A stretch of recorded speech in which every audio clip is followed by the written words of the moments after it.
morning. Oh, narinig ka na. Nakikita ka pa? Ay, hindi. Ayun, nakikita na. Po. Tanong ko lang po kung paano po yung tamang sistema o nasa batas po ba yung salitang sanlatira?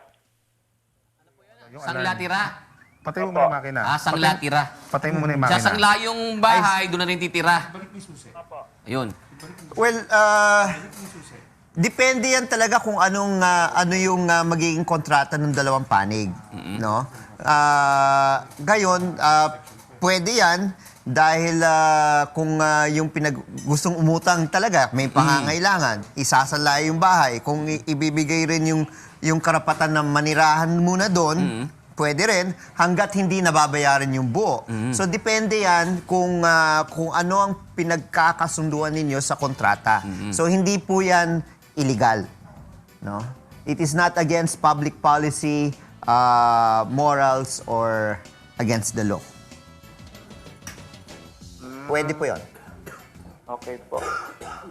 Bali po, ano po yung yung dapat ko po gawin kapag may ganun pong pangyayari po, attorney? Well, kailangan legal. Legal na dokumento, no? Dokumento in writing. Pangalawa, dapat notaryado, no? Para it's a notice against the whole world. It's not only binding between you parties, no? Between the two parties. Para at least pag sabihin natin po magkakaroon ng problema, no? Meron kang ebidensyang hawak na pwede po ninyong dalhin sa korte. Of course, ang mahirap nga dyan, no? Kung mabayaan mo yung utang, ayaw nang umalis. Yun. No? Ayaw nang umalis sa sinanlang bahay. So, yan yung dapat timbangin ng isang pumapasok sa ganitong klaseng kontrata.